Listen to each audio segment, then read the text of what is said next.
Welcome. It's delightful to have you both with us. This is an I Support Your Business interview event. And our guest this evening is Denise Belisle from Vancouver, British Columbia, Canada.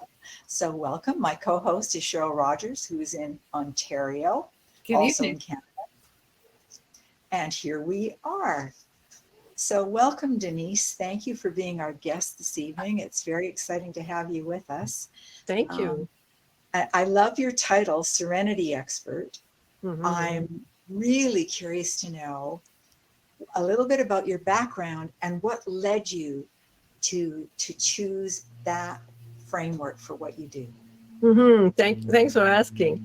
Yeah, I call myself a Serenity Expert because I have been doing meditation for over 40 years. And I've done a lot of self-improvement workshops, seminars during that 40 years, specific more towards the first 20 years that I was doing meditation. And then I did a little bit less, but still moving forward to today. And for me, I found that a lot of time people are way too much stressed for things that are insignificant. But initially, when I first started coaching 10 years ago, I wanted to help people that had cancer, diabetes, degenerative disease as a health and wellness coach. I had done a functional medicine coaching course, and I'm certified in that course. And then I was thinking that there's so many people out there with cancer and diabetes and degenerative disease that I would love to help them. But then I was finding for myself that I was hitting a brick wall because people are very, they have learned a lot to listen to the doctors, and it's very difficult to go to the alternative medicine field for people to really want to make change. And a lot of time when people are at the point that they want to make change, they at the end of their rope and it's almost too late. We could support them into living a great end of their life, for example, for cancer, but it was almost too late, that it was not reversible. And then I got really frustrated and I was saying, well, I can't help them.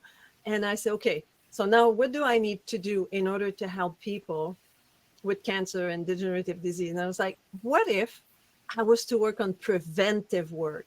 What if I was to go and work with people now so that they don't develop cancer and degenerative disease, so that they have a better lifestyle, so that they can eliminate the stress in their life? And stress is a big precursor to these illness and disease, because when you're stressed, your immune system go down, and then you're more fragile to develop illness and disease. So that's how I, after a few years of trial and error and trying to find my little niche, I was in a workshop, and the lady that was leading the workshop, she said, what are you an expert at? And my first thought was like, well, I'm an expert at eliminating stress. But I was like, I don't want to talk about the thing I want to eliminate. I want to talk about what people are achieving while working with me. And it was like serenity, peace. So that's how I coined myself as a Serenity Expert. And so I've been using that for the last, I don't know, now it's 2023. So at least 7 years that I've been, 8 years that I've been, working towards empowering people to become more peaceful and serene in their life. That's beautiful. I love it. So I know that you work a lot with empty nesters. And I am one myself. I have an adult daughter. She's got a 3.5-year-old granddaughter who is the light of my life. But I understand what it's like I've been divorced for a long time, and I understand what it's like to be an empty nester. And so how did you come to focus on people like me? Well, I've been working for the last couple years, as when you start a coaching business, what I hear a lot from people that are starting to coach, like, I can help everyone. And I said, well, who do you work for? I can help everyone. And that's the feeling we have when we first start coaching. It's like, well, I can help everyone.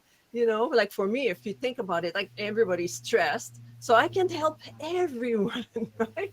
But in reality, for those that want to help everyone, they don't end up making money because nobody really recognize themselves in the message that you bring out to the world, so that they can say, oh, she's talking to me. She's talking to me as an empty nester or something. So how I came to narrow it down to empty nesters is, over the years, I developed different languages to try to really narrow down to a certain demographic that would identify to the message I was putting out there in the world.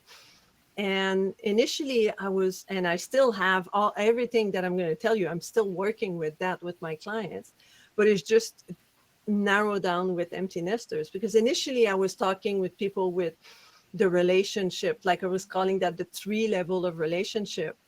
And what I had come up with is the I, the we, and the they.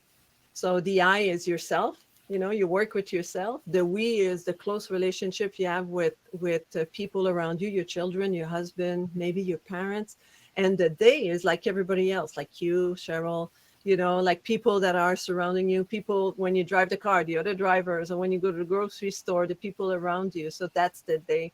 So as I was developing that language, as I was promoting myself and talking about this, I would find myself very often talking more about the we, about the close relationship, and how do you find yourself in your relationship and with your partner, or even your children if you're single parents. What does that relationship look like? And further down the road, I was often talking about, yeah, but if you find yourself with your spouse and your children have left the house, how are you going to move on with your relationship? Because you might have lost touch between you and your partner. And now that the kids are left, there's no more distraction. It's just you and your partner. So all that, as I was moving forward and working with people and explaining what I was doing, I slowly narrowed down and narrowed down and narrowed down.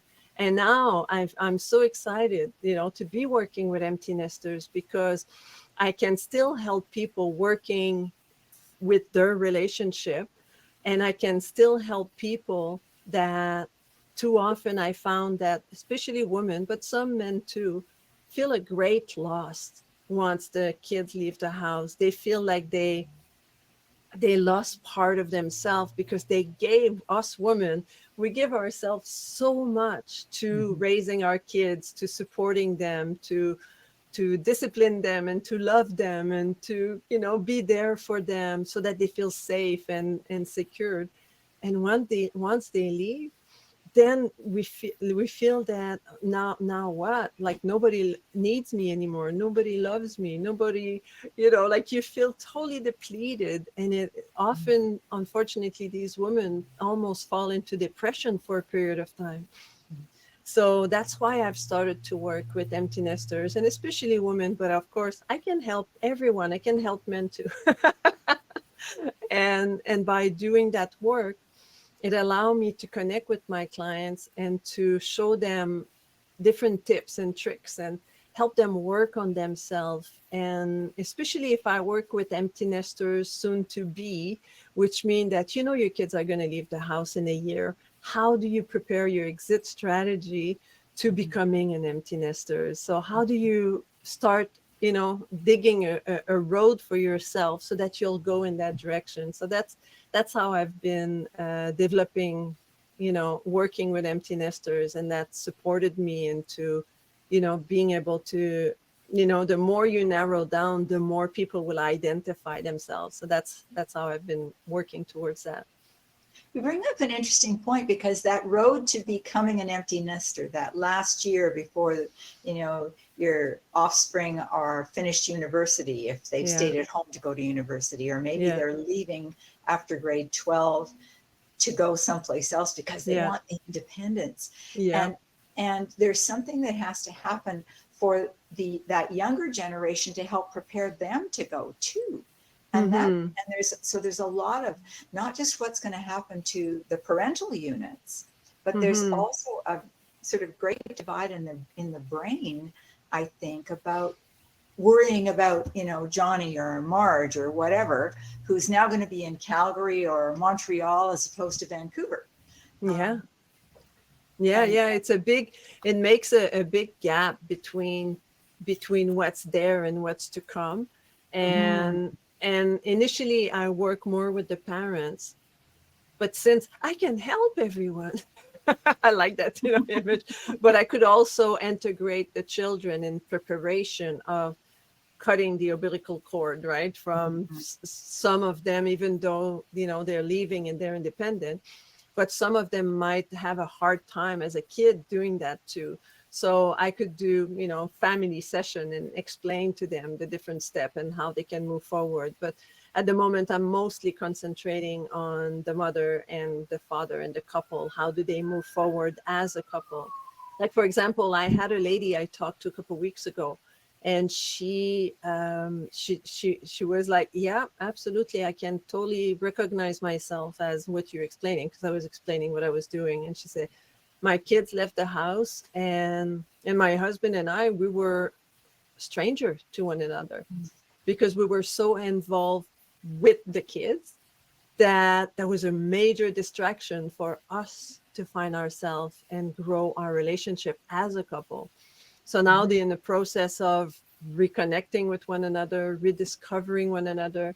And often in that phase of empty nesters, what happened is that women come into menopause and perimenopause, and her sex drive change, and the men, they don't go through that. So there's also an imbalance that comes into the couple, and I can support people to move through that change and for them to start to reignite the relationship and get to discover one another, right? mhm. Rediscover one another as they are now, and not as the little 20 years old or the 30 years old they got married, 20, Mhm. 25 years ago. Well, and that whole hormonal roller coaster has a huge effect on so many women, and not all of them the same way. So Mm-hmm. having someone like you who can individualize the kind of caring support that they Yeah. require would be an invaluable gift. Mm-hmm. Mm-hmm. Yeah, absolutely. When people are open to receiving help, there's a lot that can be done to help them transition into that new phase of their life. And Mhm. what I often say is, like, I want them to rock the second half of their life, not just survive it and come into retirement and sit back and knit, right? You can knit for part-time, but there's so much you can do, in the 50s, 60s, and even 70s nowadays. 70s the new 50, right? Oh, that's good to know. About a decade ago, a good friend of mine that you both know actually asked me if I was going to retire. And I said, I can't knit, I won't crochet. What else am I going to do? Of course, I'm not going to retire. Absolutely, absolutely. But on that note, when you're working with people who are pre empty nesters, how do you help Yeah, them prepare themselves for that? For some people, it might be an easy glide down a ski slope, but for other people, it's got to yeah. feel like you're walking off a cliff. Yes, yes. Like as you mentioned, like, everybody is different. So it's individualized, but I ask a lot of questions. I have a few assessment that I can help them take that will identify their weak area or the area of, the saboteurs, for example. I'm a positive intelligence coach, and I can have them do an assessment that tells them who are their top saboteurs and how these saboteurs are actually interacting in the way they live their own life. And I work with them also into learning to put themselves first. I think that's often what happened is, especially for mothers, we know that, right? Like, we're women, and whether you're a mother or not, you often don't put yourself first. You're going to help your friends before you help yourself, right? Well, whether So, or not but you have offspring, you are somebody's daughter. So, yes, yeah, so there is, that sort of as our mother's age, as our grandmother's age, and we start to see a path that yeah, that we're going to walk ourselves too, and that yeah. changes perception. It's like a teeter totter. Yeah, yeah. So what I do with people, I just support them, and I have, like, they can work with me one on one, or they can work with me in a group setting. And I'm soon going to be creating also like a membership site where people can just be part of the community, where they can be supported in the long term by staying members and just working with me and developing different skill and learning to. One thing that I also encourage my client is to create a plan. What is your next 5 years going to look like, and what do you want, where do you want to be in 5 years once the kids leave the house? And if you start that, like work your exit strategy, that can be definitely part of your exit strategy, to plan where you want to be in 5 years. And then I have a system called the breakthrough system, and within that it allows people to see where they want to be in 5 years, and then breaking it down from, okay, what that's going to look like in 3 years. Where am I going to be in 1 year in order to reach my 5 year goals? What am I going to be in 6 months to reach my 1 year goal? What am I going to be in 3 months to reach my 6 months goal? What am I going to be at the end of this month to reach my 3 months goal? What am I going to do this week to reach my monthly goal? And then we define that. We break it down in little tiny pieces, like a puzzle. And then every week we do a section of the puzzle that's going to put the whole picture in 5 years together, so that they can achieve everything they say they wanted to achieve.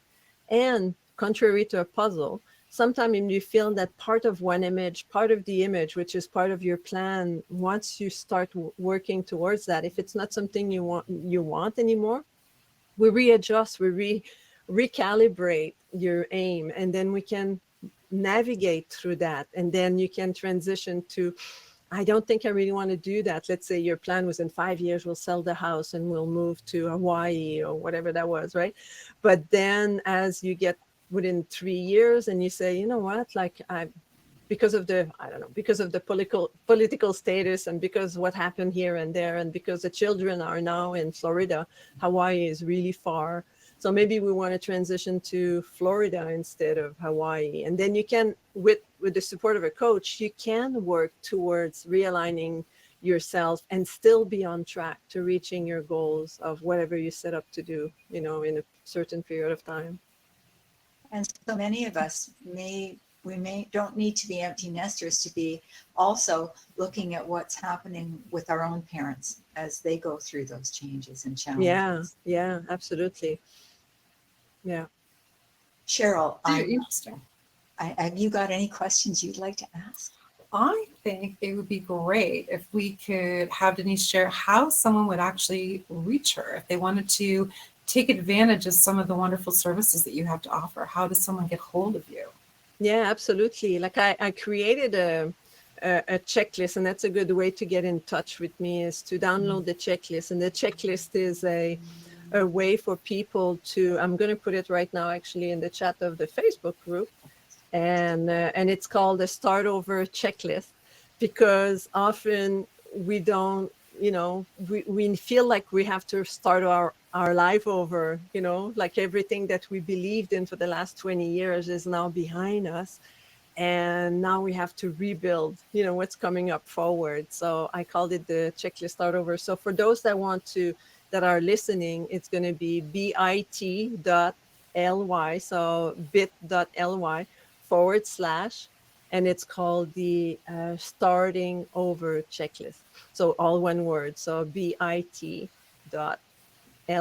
/ Starting Over Checklist, all together. And then they'll lead you to a page to download the checklist.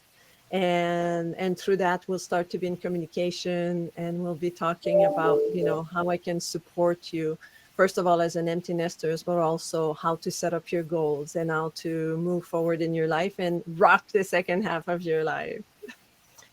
That is amazing. Would you have just one nugget that you would want people to take away as a starting point, just a tiny incremental step that they could do right now as we close this conversation? That how could they start, like even before they reach out to get hold of you, what could they do to make a difference right now?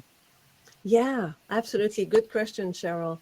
What I would recommend for people to do is actually to try to see where their life is going to be in, let's say, 5 years, hypothetically, right? If you say, let's say, that either your kids already left the house, or they are going to be leaving shortly. Let's say next year is their last year of university, and they're going to go work, get jobs, and move out, like whatever the situation is. So where do you see yourself in 5 years? Like, imagine not where you think you're going to be, but where do you want to be? Visualize it, like create yourself a dream. And my first step actually in the checklist is create yourself a vision board of what you want your life to look like in that period of time. It could be 3 years, it could be 10 years, right? Like it's up to you to decide the time frame. But usually more than a year, 3 years is a good number to really plan and move forward. And where do you see yourself?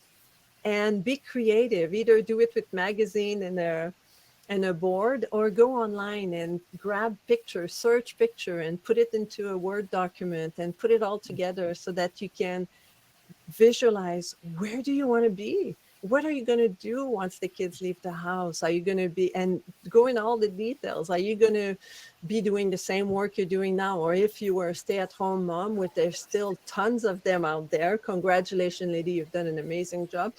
But now the kids left the house, what are you going to do? Are you going to start a little business for yourself? Are you going to go get a job?